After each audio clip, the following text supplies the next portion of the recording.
Centrafrique, quand le gouvernement prétend combattre les faux diplômes qu'il produit lui-même en masse.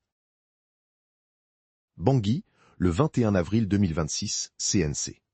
Dans un communiqué de presse, le ministère de la Justice, par la voix de son ministre d'État Arnaud Djoubaya-Bazen, a instruit le procureur de la République d'engager des poursuites contre près de 600 personnes accusées d'avoir intégré la fonction publique avec des diplômes falsifiés. Le texte officiel met en avant la nécessité de restaurer la crédibilité des institutions et de respecter les règles de recrutement basées sur le mérite et l'équité.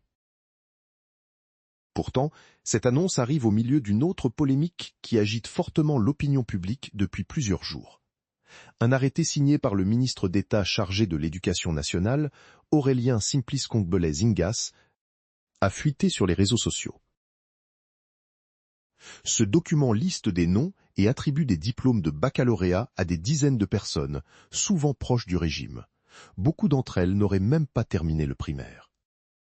L'affaire a pris une telle ampleur que le ministre lui-même a dû organiser un point de presse le samedi 18 avril pour tenter de calmer les esprits.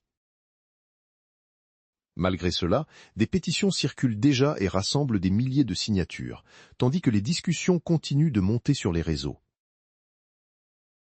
Ce qui rend la situation particulièrement délicate, c'est que le pouvoir est directement impliqué dans cette production massive des faux diplômes. Ce qui aggrave cette situation, c'est que la nouvelle constitution du troisième mandat de Touadéra exige le baccalauréat pour pouvoir se présenter aux élections législatives.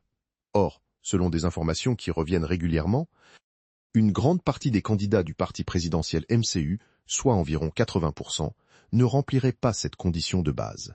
Plutôt que d'exclure ces personnes, le régime préfère choisir de leur fournir les faux diplômes nécessaires par voie d'arrêté ministériel. Cela permettrait de maintenir en lice des candidats qui, autrement, n'auraient pas pu participer. Cette façon de faire ne concerne pas seulement le domaine politique. D'ailleurs, dans le secteur de la santé, des syndicats de soignants ont signalé depuis longtemps l'intégration de personnes présentées comme médecins ou infirmiers, alors qu'elles n'ont suivi aucune formation appropriée. Ces alertes n'ont pas reçu de réponse concrète de la part des autorités. Aujourd'hui, le même gouvernement qui a laissé passer ces cas ressort le dossier des faux diplômes dans l'administration publique pour annoncer des poursuites. Beaucoup y voient une manière de détourner l'attention du scandale lié à l'arrêté du ministère de l'Éducation. Le communiqué du ministère de la Justice insiste sur l'ouverture d'enquêtes et la fermeté des autorités. Mais pour une partie de l'opinion, cette opération tombe à point nommée pour diluer les responsabilités et orienter le regard vers des fonctionnaires anonymes plutôt que vers les décisions prises au sommet. Pendant ce temps, les captures d'écran de l'arrêté continuent de circuler largement et la colère ne retombe pas dans les quartiers.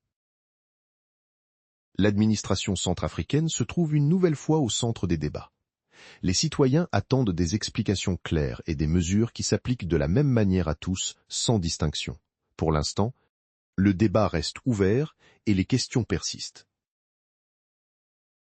Par Anselme Mbata, contactez Corbeau News Centrafrique, Corbeau News Centrafrique, tel WhatsApp, +236 75 72 18 21,